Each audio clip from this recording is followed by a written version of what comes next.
हम वाक और अभिव्यक्ति की स्वतंत्रता के बारे में भारतीय संविधान के अनुच्छेद 19 का पुरजोर समर्थन करते हैं। उदाहरणों, छवियां और संदर्भों सहित यह वीडियो केवल मनोरंजन, सूचना और शैक्षिक उद्देश्यों के लिए प्रदान किया गया है और चैनल किसी भी अवैध गतिविधियों को बढ़ावा या प्रोत्साहित नहीं करता है। हमारा मकसद समाज को जागृत करना है। जय हिंद दोस्तों, मैं हूं तोहफा एक्स मुस्लिम। दोस्तों, आज की ये वीडियो हर भारतवासियों को देखने और उसे समझने की जरूरत है। खास तौर से आज की इस वीडियो को भारत के उन मोमिनों को देखने और समझने की जरूरत है जो बार बार भारत के बहुसंख्यकों के सब्र का इम्तिहान लेता है। और ये भी जानेंगे मोमिनों द्वारा भारत के एक समाज के छाती पर मूंग दलने के बावजूद वो समाज हर बार इनकी हरकतों को नजरअंदाज क्यों कर देते हैं। आज की अपनी मूल वीडियो की तरफ बढ़ने से पहले एक्स मुस्लिम साहिल भाई की ये शॉर्ट वीडियो देख लेते हैं ताकि मूल वीडियो की भावना आपको समझने में आसानी होगी। तो साहिल भाई की इस शॉर्ट वीडियो को थोड़ा गौर से सुनिएगा। आप बताइए, कट्टर हमको हिंदू लोग भी दिखते हैं, जैसा हमारी किसी से बात होती है, वो कट्टरता कहाँ से आ रही है? वो रिएक्शन में आ रही है, उनकी जान जलती है कि यार ये क्या, ये इस तरीके से इनकी हरकतें हैं, ये हमारे भगवानों को गाली दे रहे हैं, ये हमें बुरा भला कह रहे हैं, ये हमको मारने की चक्कर में है, ये यहाँ पे शरीयत लाने की चक्कर में है। तो वो रिएक्शन में वो वहाँ से भी आपको दिखता है। मुझे बताइए, जब यही ठंडे पड़ जाएंगे, इनका इस्लाम ख़त्म हो जाएगा, तो नफरतें बाकी रहेगी या नहीं रहेगी? फिर एक हिंदू को कट्टर हिंदू बनने की ज़रूरत रहेगी नहीं। इसलिए भी एक्स मुस्लिम क्या है, ज़रूरी है। आपने देखा, भारत का हिंदू समाज कभी भी कट्टर नहीं रहा है, बल्कि कट्टरपंथियों के एक्शन पर रिएक्शन हिंदू समाज करता है। वो भी हर बार नहीं, बस कुछ एक गिने चुने खास मौकों पर करते हैं। इन सभी हालातों को ध्यान में रखते हुए भारत का हर बाशिंदा अपनी गलतियों को करेक्ट करने के लिए आज के इस वीडियो को पूरा एंड तक जरूर देखे। तो चलिए शुरू करते हैं। आज के अखबार के फ्रंट पेज की खबर है कि नागपुर के 10 थाना क्षेत्रों में कर्फ्यू लगा हुआ है। नागपुर, जहां 90% से ज्यादा हिंदू हैं और कन्वर्टेड हिंदू मात्र 10% से कम है, वहां 10 थाना क्षेत्रों में कर्फ्यू लगा हुआ है। कर्फ्यू क्यों लगा? क्योंकि औरंगजेब की कब्र तोड़ने को लेकर वहां पे विवाद चल रहा था, धरना प्रदर्शन हो रहा था और औरंगजेब की कब्र तोड़ने से धार्मिक भावना आहत हो गई। सोचिए जरा, कभी हिंदुओं की भावना कुंभकर्ण का पुतला फूकने से आहत नहीं होती, कभी हिंदुओं की भावना रावण का पुतला फूकने से आहत नहीं होती। इनफैक्ट हिंदू हर साल रावण का पुतला फूकते हैं, हर साल कुंभकर्ण का पुतला फेंकते हैं, हर साल मेघनाथ का पुतला फूकते हैं। कभी दुर्योधन दुशासन का पुतला फूकने से हिंदुओं की भावना आहत नहीं होती, लेकिन कन्वर्टेड हिंदुओं की भावना औरंगजेब की मजार को खोदने से आहत हो गई। उस औरंगजेब की जो कब्र खोदने से आहत हो गई, जिसने उनके पूर्वजों को ही मार मार के उनको कन्वर्ट किया था। अल्टीमेटली जो यहां कन्वर्टेड हिंदू हैं, उसमें से 99% या तो डर के मारे कन्वर्ट हुए या तो जजिया नहीं दे पाए, इसलिए कन्वर्ट हो गए। और किया क्या नागपुर में जहां 90% हिंदू हैं, वहां 10% कन्वर्टेड हिंदुओं ने बाकायदा मकान भी जलाया, दुकान भी जलाया, स्कूटर जलाया, बाइक जलाई, कार जलाई। जब वहां पे फायर ब्रिगेड की गाड़ियां आ रही थी आग बचाने के लिए, तो फायर ब्रिगेड की गाड़ियों को भी रोक दिया, उसमें भी हमला कर दिया। उस नागपुर में यह हमला हुआ है जो दुनिया के सबसे बड़े स्वयंसेवी संगठन का मुख्यालय है। उस नागपुर में यह हमला हुआ है जहां के पार्षद भी हिंदू हैं, जहां के प्रधान भी हिंदू हैं, जहां के विधायक भी हिंदू हैं, जहां के सांसद भी हिंदू हैं। हिंदुस्तान के उस नागपुर में यह दंगा हुआ है जो छत्रपति शिवाजी महाराज की कर्मभूमि है, संभाजी महाराज की कर्मभूमि है। उस नागपुर में हुआ है जो गुरु गोलवलकर जी की कर्मभूमि है, डॉक्टर हेगडेवार जी की कर्मभूमि है, जो सावरकर जी की कर्मभूमि है, जो बाबा साहब अंबेडकर की कर्मभूमि है। उस नागपुर में हमला हुआ है जिसके सांसद गडकरी जी हैं, जो दुनिया में सबसे तेज गति से सड़क बनाने के लिए प्रसिद्ध है। उस नागपुर में यह दंगा हुआ है जो महाराष्ट्र के मुख्यमंत्री फडणवीस जी का गृह क्षेत्र भी है और कर्म क्षेत्र भी है। सवाल यह है कि हिंदुस्तान के नागपुर में जहां 90% हिंदू हैं, मात्र 10% कन्वर्टेड हिंदू हैं, वहां दंगा क्यों हुआ? और दुबई में दंगा आज तक क्यों नहीं हुआ जहां हिंदू 10% से भी कम है? अबू धाबी में दंगा क्यों नहीं होता जहां हिंदू 10% से भी कम है? कुवैत में दंगा क्यों नहीं होता जहां हिंदू 10% से भी कम है? सिंगापुर में, कोरिया में, जापान में दंगा क्यों नहीं होता जहां हिंदू 10% से भी कम है? भारत में क्यों होता है और नागपुर में क्यों होता है जहां 10% से भी कम है? मैं कई बार कह चुका हूं और फिर दोहरा रहा हूं, डॉक्टर बदलने से बीमारी ठीक नहीं होती है, बीमारी ठीक होती है दवाई बदलने से। Dubai, Kuwait, Singapore, Japan, Korea और भारत में अंतर यह है, हम भगवान राम की पूजा करते हैं और दुबई, कुवैत, बहरीन ने राम नीति को लागू किया है और राम नीति है भय बिन होए न प्रीत। हम भगवान कृष्ण की पूजा करते हैं लेकिन कृष्ण नीति को आज तक हमने लागू नहीं किया। दुबई, कुवैत, बहरीन ने कृष्ण नीति को लागू किया है और कृष्ण नीति है सठे साठ्यम समाचरित। इंसान तभी ठीक से काम करता है जब उसकी शिक्षा में संस्कार हो और कानून का खौफ हो। दुर्भाग्यवश हमारे देश में न शिक्षा में संस्कार है न कानून का खौफ है। 3 लाख मदरसों में नफरत सिखाई जा रही है और उसको कंट्रोल करने के लिए हमने कुछ भी नहीं किया। इस नागपुर में दंगे के बाद तू मैं हो रहा है, आरोप प्रत्यारोप हो रही है, नूरा कुश्ती बतौलेबाजी चल रही है, वीडियो भी शेयर किए जा रहे हैं, फेसबुक पे शेयर हो रहे हैं, ट्विटर पे शेयर हो रहे हैं। मूल कारण और अस्थायी समाधान पे अभी भी चर्चा नहीं हो रही है। अभी भी इस बात पे चर्चा नहीं हो रही है कि दुबई में हिंदू 10% से कम है, वो वहां सुरक्षित क्यों है, और नागपुर में हिंदू 90% से ज्यादा है और वहां दंगा क्यों हो गया। मैं कई बार कह चुका हूं, कानून को बदलिए, सबसे पहले हेट स्पीच को डिफाइन करिए, एक राष्ट्रीय एकता और अखंडता आयोग बनाइए और सभी मजहबी किताबों को, सभी धार्मिक किताबों को, सभी रिलीजियस किताबों को एक बार पढ़ के देखिए कि कोई किताब हेट स्पीच तो नहीं फैला रही है, और अगर हेट स्पीच फैला रही है उस किताब को बदलिए। तब भारत बचेगा, तब भारतीय संस्कृति बचेगी, तब देश बचेगा। अगर आप भारत को बचाना चाहते हैं तो ये माइनॉरिटी मेजॉरिटी का कॉन्सेप्ट जो अंग्रेजों ने लागू किया था, जिसको कांग्रेस ने कानून बना के लागू कर दिया, इसको खत्म कर दीजिए। ये 1992 में बना हुआ माइनॉरिटी कमीशन एक्ट खत्म कर दीजिए। माइनॉरिटी अफेयर मिनिस्ट्री बंद कर दीजिए। माइनॉरिटी के नाम पे जो मदरसे चल रहे हैं इनको बंद करिए। माइनॉरिटी के नाम पे वजीफा बंद करिए, माइनॉरिटी के नाम पे कोचिंग बंद करिए, माइनॉरिटी के नाम के स्कूल बंद करिए, माइनॉरिटी के नाम पे जो engineering college, medical college, university, law college चल रहे हैं इनको बंद करिए। ये माइनॉरिटी भारत के लिए जहर के समान है और जैसे जैसे ये माइनॉरिटी का कॉन्सेप्ट बढ़ रहा है, भारत की बर्बादी उतनी तेजी के साथ शुरू हो रही है। बंद करिए। क्यों चाहिए वक्फ बोर्ड, क्यों चाहिए वक्फ ट्रिब्यूनल, क्यों चाहिए मजहब के नाम पे लोन, क्यों चाहिए मजहब के आधार पे मकान, क्यों चाहिए मजहब के आधार पे राशन, क्यों चाहिए मजहब के आधार पे रिजर्वेशन, क्यों चाहिए? एक बार मजहब के आधार पे विभाजन हो चुका है ना, क्या हम दूसरे विभाजन, जब दूसरा विभाजन हो जाएगा उसके बाद हम कानूनों को बदलेंगे? अगर यह कानून संसद में बन सकता है, नरसिम्हा राव बना सकते हैं, 244 सांसदों वाली सरकार बना सकती है, तो ये कानून खत्म क्यों नहीं हो सकता? या तो माइनॉरिटी मेजॉरिटी खत्म कर दीजिए, नहीं तो कम से कम माइनॉरिटी को डिफाइन कर दीजिए कि भारत में 1% से जो ज्यादा है वो माइनॉरिटी नहीं कहलाएगा, तब भी समस्या का समाधान हो जाएगा। अगर आप भारत को बचाना चाहते हैं तो ये वक्फ बोर्ड जो 10 लाख एकड़ जमीन पे कब्जा करके बैठा हुआ है, इस कानून को खत्म करिए, समान दान संहिता लागू करिए, समान संपत्ति संहिता लागू करिए, समान धर्मस्थल संहिता लागू करिए, एक देश एक विधान लागू करिए, अलग से बोर्ड, अलग से ट्रिब्यूनल बंद कर दीजिए। अगर आप भारत को बचाना चाहते हैं तो ये जो 1958 में कांग्रेस ने एंशिएंट मोन्यूमेंट एक्ट बनाया था, इसको खत्म करिए। इस पूरे दंगे का मूल कारण ये घटिया कानून है। कांग्रेस ने यह कानून बनाया था बाबर, हुमायूं, तुगलक, गजनी, गोरी, खिलजी, औरंगजेब की कब्र को सुरक्षित करने के लिए। पूरी दुनिया में गुलामी के नाम निशान मिटाए जाते हैं, पूरी दुनिया में गुलामी के नाम मिटाए जाते हैं।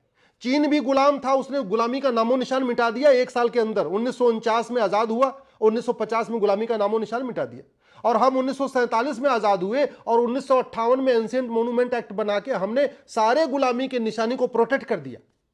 और इस गुलामी की निशानी के संरक्षण के लिए, इसको प्रोटेक्ट करने के लिए बाकायदा एक डिपार्टमेंट बना, ASI, वो उसको संरक्षित कर रहा है, उसको प्रोटेक्ट कर रहा है, उसका रखरखाव कर रहा है, उसका देखभाल कर रहा है। क्यों चाहिए हमें वहशी दरिंदों की कब्र, क्यों चाहिए हमें वहशी दरिंदों की मजार? इस घटिया कानून को खत्म करिए अगर भारत को बचाना है तो। अगर भारत को बचाना है तो 1991 में बने हुए प्लेस ऑफ वर्शिप एक्ट को खत्म करिए, और जो गुलामी के निशान थे, जो हमारे मठ मंदिर थे तोड़े थे, उनको वो जो रुका हुआ है उसको वापस लेने का रास्ता खोलिए, इस कानून को खत्म करिए। अगर आप चाहते हैं कि भारत बचे, 1955 का बना हुआ इस घटिया कानून को खत्म करिए।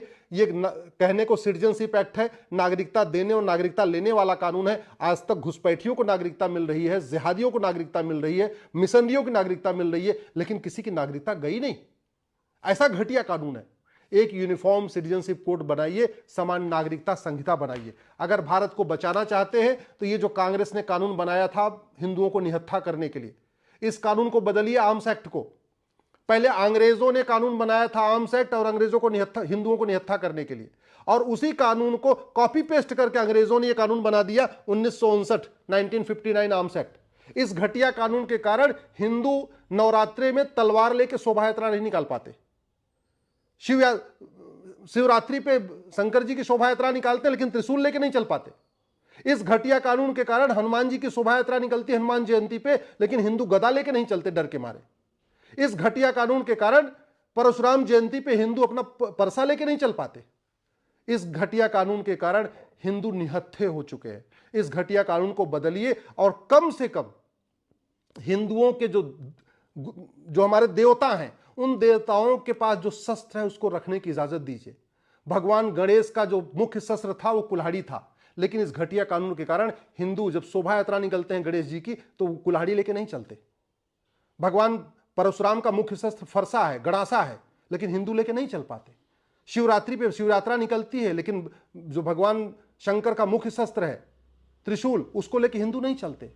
कम से कम हिंदुओं को त्रिशूल रखने, तलवार रखने, गदा रखने, भाला रखने और कुल्हाड़ी रखने की परमिशन दीजिए। इस कानून को बदलिए। ये कानून केवल और केवल हिंदुओं को निहत्था करने के लिए बनाया था। अगर आप भारत को बचाना चाहते हैं, ये जो घटिया कानून है 1946 का बना हुआ फॉरेनर एक्ट, इसको खत्म करिए। घुसपैठियों और उनके मददगारों की 100% संपत्ति जब्त करने, नागरिकता खत्म करने, उनका आजीवन कारावास, फांसी देने के लिए कानून बनाइए। 6 करोड़ घुसपैठिए भारत में बैठे हुए हैं और जिस दिन वो सड़क पे निकलेंगे पूरे भारत को बर्बाद करके रख देंगे। अगर भारत को बचाना चाहते हैं 1861 का ये पुलिस एक्ट बदलिए। भारत में 1 नेशन 1 पुलिस कोड लागू करिए। क्या कारण है कि यूपी में तो पुलिस बुलडोजर लेके चलती है लेकिन महाराष्ट्र में बुलडोजर नहीं चला, केरल में बुलडोजर कभी नहीं चलता, बंगाल में बुलडोजर कभी चलेगा ही नहीं? क्यों? कानून एक होना चाहिए। पूरे देश की पुलिस स्वतंत्र और निष्पक्ष होकर जिहादियों पे टूट पड़े।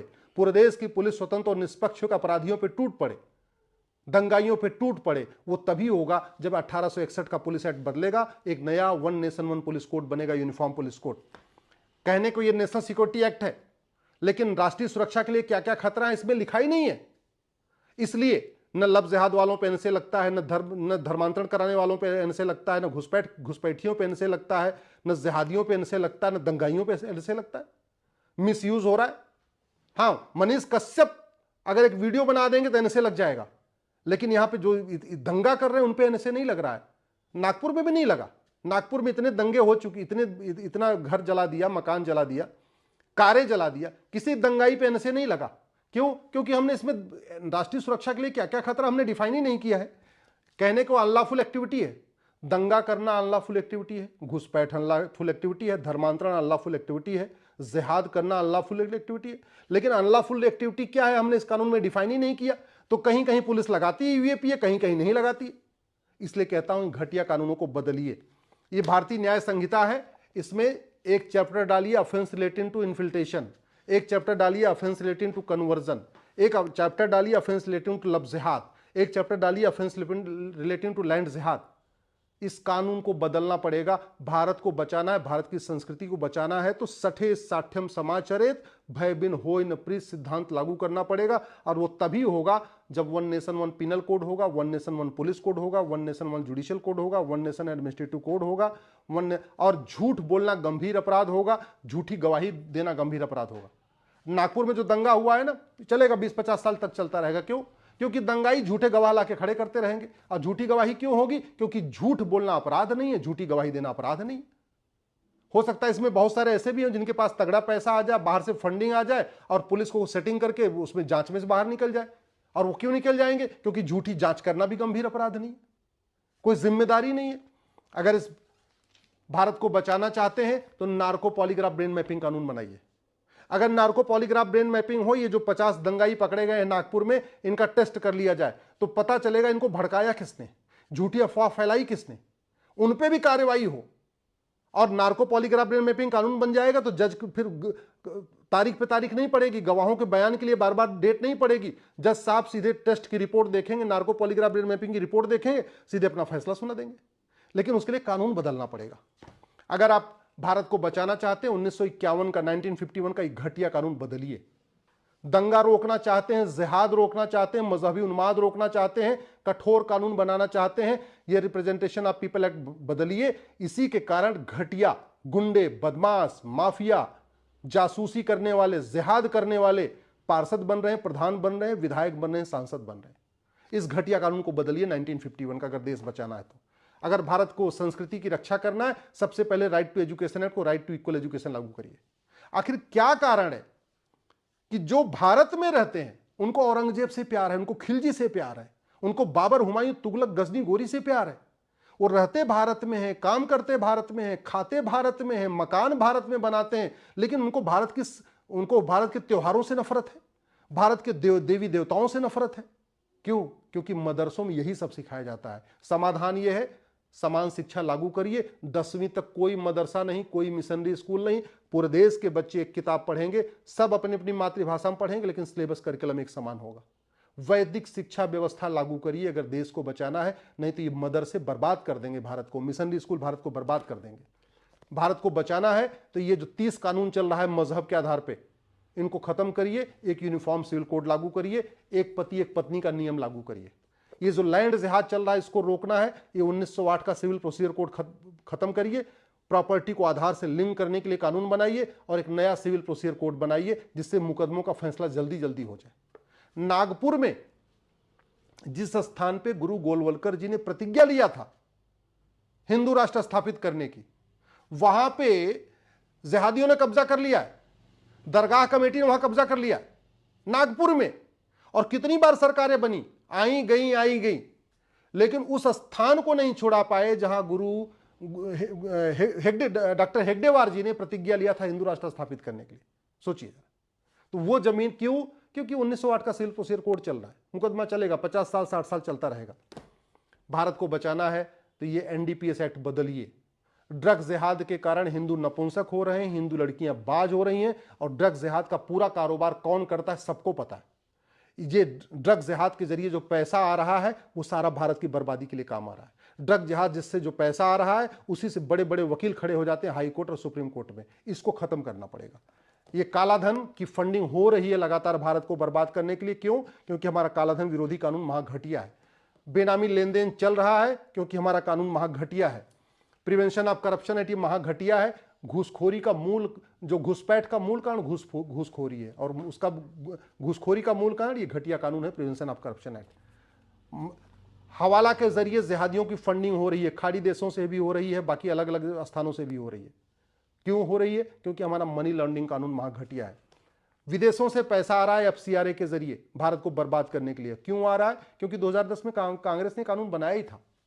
मैं पहले भी कई बार कह चुका हूं, एक भी अंग्रेजी कानून छूटा तो सुरक्षा चक्र टूटा, एक भी कांग्रेसी कानून छूटा तो सुरक्षा चक्र टूटा। भारत को बचाना है, सभी अंग्रेजी कानून खत्म करिए, सभी कांग्रेसी कानून खत्म करिए, पुलिस रिफॉर्म करिए, एजुकेशन रिफॉर्म करिए, जुडिशियल रिफॉर्म करिए, टैक्स रिफॉर्म करिए, एडमिनिस्ट्रेटिव रिफॉर्म करिए। भारत को सुरक्षित करना है, राम नीति लागू करिए, भय बिन होय न प्रीत, सठे साठ्यम समाचरित, जो कृष्ण नीति उसको लागू करिए, कानून का खौफ पैदा करिए। जैसे दुबई में दंगे नहीं होते, भारत में भी दंगे बंद हो जाएंगे, भारत में जिहाद बंद हो जाएगा, भारत सुरक्षित हो जाएगा, भारत में मजहबी उन्माद बंद हो जाएगा, भारत से घुसपैठी अपने आप भाग जाएंगे, भारत में धर्मांतरण बंद हो जाएगा, भारत में लब जिहाद, लैंड जिहाद बंद हो जाएगा। लेकिन वो डॉक्टर बदलने से नहीं, सांसद विधायक मंत्री बदलने से नहीं, सरकार बदलने से नहीं, वो होगा कानून बदलने से। क्योंकि डॉक्टर बहुत अच्छा हो, अगर दवाई घटिया हो तो बीमारी ठीक नहीं होती, और शासक बहुत अच्छा हो, अगर नियम कानून घटिया हो, सिस्टम घटिया हो, तो अराजकता बंद नहीं होती है। दोस्तों, भारत का मोमिन भले ही अपनी गर्दन सऊदी अरब की तरफ झुकाए, किसी को कोई प्रॉब्लम नहीं है, पर अपना सर भारत माँ के लिए कटाए, तभी एक सच्चा और वफादार भारतीय मुसलमान बन पाएगा। इस बारे में आपकी क्या फीलिंग है, कमेंट में लिखिएगा जरूर। और एक्स मुस्लिम एक्टिविज्म के लिए हमारा समर्पण आकर्षक है, तो ज्वाइन बटन दबाकर हमारे चैनल का मेंबरशिप ले लीजिए, हमें और ज्यादा सपोर्ट मिलेगा।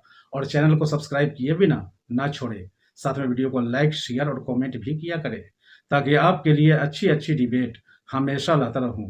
तो फ्रेंड्स, आज की डिबेट को यहीं पर एंड करते हैं। फिर से हाजिर होऊंगा आपके बीच एक और नई डिबेट लेकर। अपना और अपनों का ढेर सारा ख्याल रखिए। इंसानियत जिंदाबाद। वंदे मातरम। भारत माता की जय।